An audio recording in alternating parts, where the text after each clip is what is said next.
Halo Pak, halo teman-teman semua. Jadi perkenalkan, nama saya Simon Gilbert Tamba dengan NIM 2504010054. Nah, pada kesempatan kali ini saya akan mempresentasikan hasil tugas saya, yaitu saya mencari material boleh dari logam ferrous ataupun juga dengan logam non ferrous. Nah, di sini saya memilih logam non ferrous yaitu material rhenium. Oke, kita masuk ke penjelasannya. Yang pertama, what is rhenium? Apa itu rhenium sebenarnya?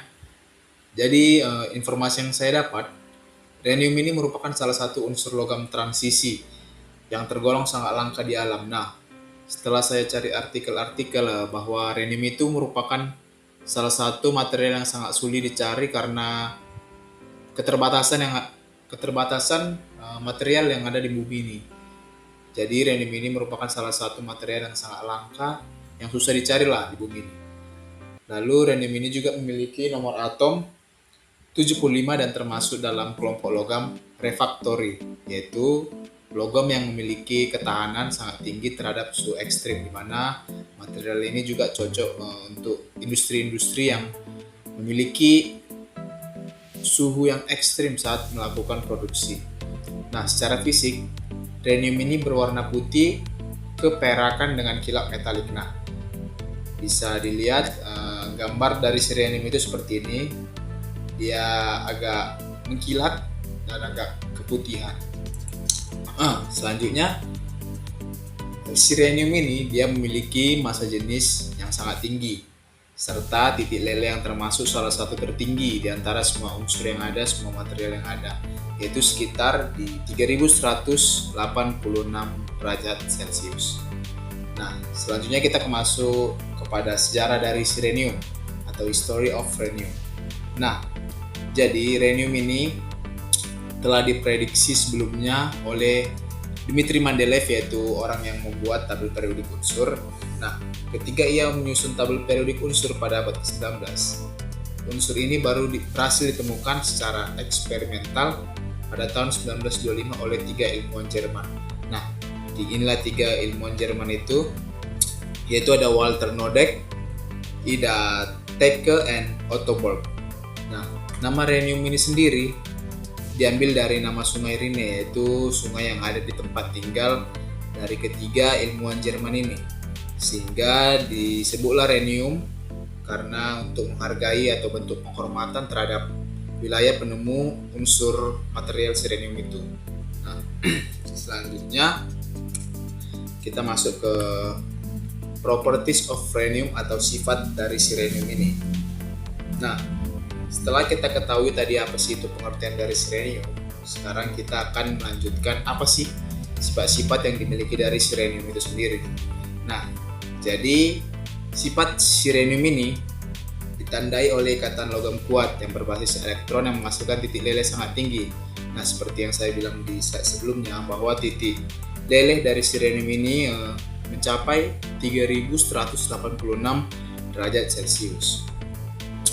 Lalu kekuatan dan ketahanan krip luar biasa pada suhu ekstrim melalui mekanisme penghambatan, difusi dan pergerakan dislokasi atau solid solution strengthening atau stabilitas termal dan kimia yang baik meskipun dapat teroksidasi menjadi Re2O7 pada suhu yang sangat tinggi, serta peran krisisnya dalam meningkatkan performa mikrostruktur superalloy dengan risiko pembentukan fase rapuh TCP jika keadaannya atau jika kadarnya berlebihan.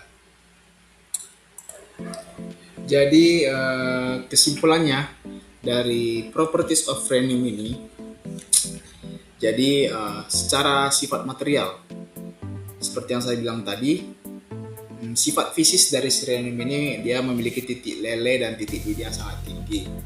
Lalu dia juga memiliki ketahanan terhadap deformasi jangka panjang atau creep yang sangat baik. Seperti yang saya bilang tadi juga di awal, creep luar biasa pada suhu ekstrim. Dan yang terakhir, dia bisa menurunkan kekuatan material sehingga penggunaannya harus dikontrol secara hati-hati dalam desain material. Nah, itulah sifat-sifat dari rhenium itu sendiri yang sudah saya cari informasinya. Selanjutnya, kita akan masuk ke dalam occurrence and extraction. Occurrence itu keberadaan dari sirenium.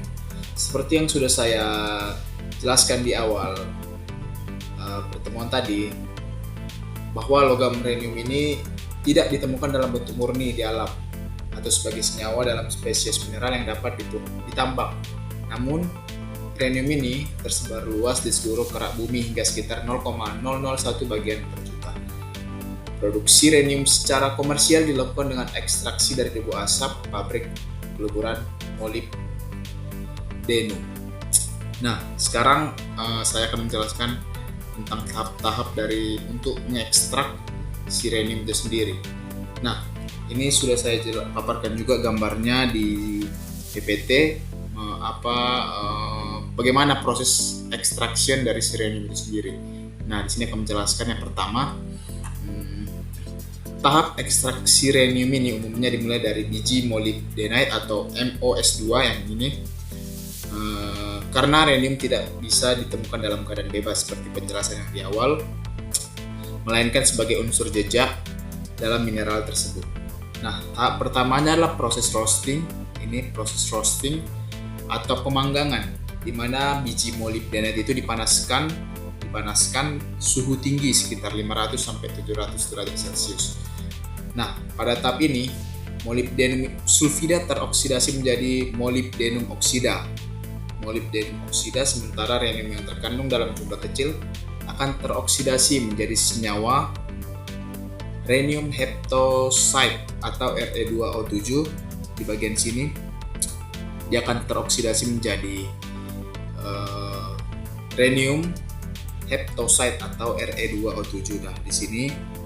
Nah, selanjutnya karena dia bersifat volatil atau ini mudah menguap, jadi Re2O7 ini akan terbawa bersama gas hasil pemanggangan. Gas yang ada di pemanggangan tadi yang tahap roasting ini akan terbawa. Nah, selanjutnya gas yang mengandung Re2O7 tersebut kemudian akan dialirkan ke tahap absorpsi atau absorption, di mana gas tersebut dilarutkan dalam air. Nah, di tahap inilah gas yang terbawa dari tahap sebelumnya akan dialirkan atau dilarutkan ke dalam tahap absorpsi. Nah, dalam proses ini Re2O7 tadi atau rhenium heptoxide akan bereaksi dengan air membentuk larutan asam perrhenite atau HReO4. Nah, jadi di tahap ini akan menghasilkan larutan asam perrhenite atau HReO4 dan atau ion perrhenite ReO4-. Nah, tahap ini sangat penting karena disinilah dia mengubah si rhenium dari fase gas menjadi fase larutan sehingga dapat diproses lebih lanjut secara kimia. Selanjutnya ada tahap perrhenite. Perrhenite tersebut masuk ke tahap permunion. Permunion yang umumnya dilakukan oleh proses leaching dan solvent extraction. Jadi pada tahap ini pengotor-pengotor seperti logam lain akan dipisahkan. Nah, di tahap ini pengotor-pengotor seperti logam lain dipisahkan sehingga diperoleh senyawa rhenium yang lebih murni. Senyawa rhenium yang lebih murni sehingga biasanya dalam bentuk amonium perrhenite atau NH4ReO4. Proses pemurnian ini sangat krusial karena kandungan rhenium dari biji awal sangat kecil sehingga diperlukan pemisahan yang sangat selektif dan efisien. Jadi tahap terakhirnya adalah reduction atau hydrogen reduction, di mana amonium perrhenite yang berasal dari purification tadi akan dipanaskan dalam atmosfer gas hidrogen. Dalam kondisi ini senyawa tersebut mengalami reaksi reduksi dan terurai menjadi logam rhenium murni dalam bentuk serbu dan menghasilkan gas samping. Ini gasnya akan menghasilkan gas samping seperti amonia dan uap air. Proses ini merupakan tahap akhir yang menentukan kualitas logam rhenium yang dihasilkan. Jadi apabila semua tahapnya bagus akan menghasilkan juga kualitas dari si rhenium yang diinginkan dan yang bagus dan kuat.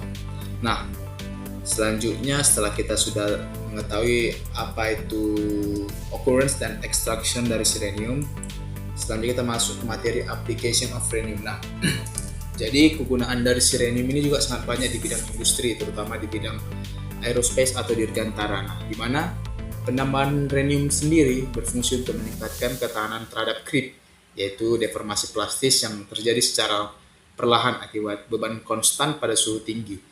Nah, sehingga secara mikrostruktur, rhenium itu dia berfungsi untuk menghambat difusi pada atom dan memperkuat matriks logam dari si aerospace atau dirgantara itu atau pesawat tersebut.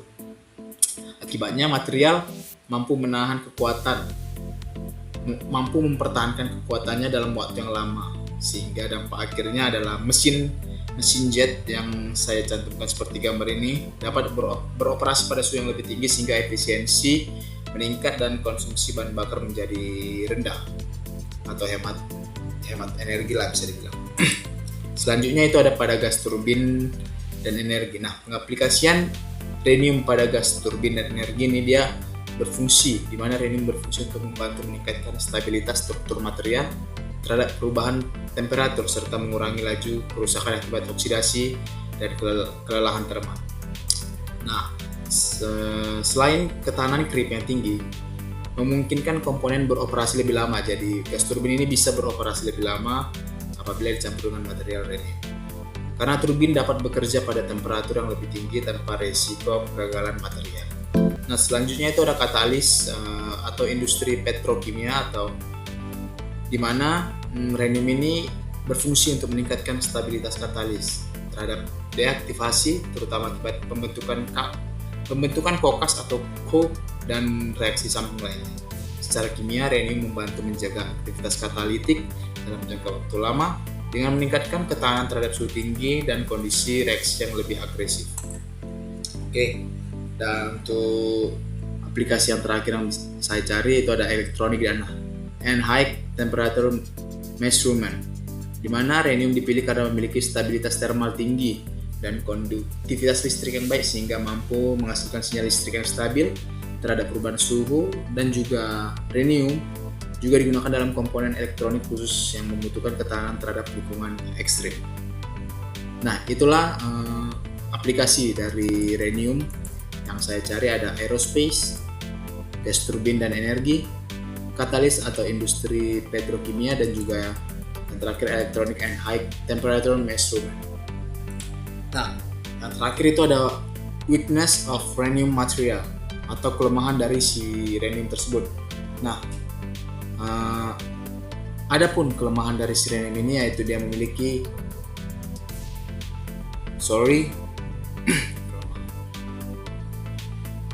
kelemahannya yaitu rhenium ini memiliki ikatan atom yang sangat kuat dan struktur kristal HCP yang rapat, yang menyebabkan difusi atom menjadi sangat lambat dan pergerakan dislokasinya sangat sulit, sehingga material menjadi sangat tahan suhu tinggi namun sulit diproses. Material rhenium ini dia memiliki kekuatan untuk tahan terhadap suhu yang tinggi. Nah, tapi memiliki efek samping, di mana efek sampingnya itu dia jadi sangat sulit untuk diproses. Nah, cenderung getas pada suhu rendah, mudah mengalami segregasi dalam paduan, memiliki densitas tinggi, serta membentuk oksidasi volatil yang menyebabkan degradasi. Nah, dan seluruh karakter ekstrim ini juga berkaitan dengan kelangkaannya, yang membuat biaya dari si rhenium ini atau harga dari si rhenium ini menjadi sangat tinggi. Itulah yang menjadi kelemahan dari material rhenium ini. Oke, mungkin itu saja yang bisa saya jelaskan terkait materi dari si rhenium yang tergolong dalam logam non-ferrous. Mudah-mudahan kita semua dapat mengerti dan dapat bisa lebih memahami apa sebenarnya rhenium itu sendiri. Oke, sekian dari saya. Sekali lagi saya ucapkan terima kasih dan bye-bye.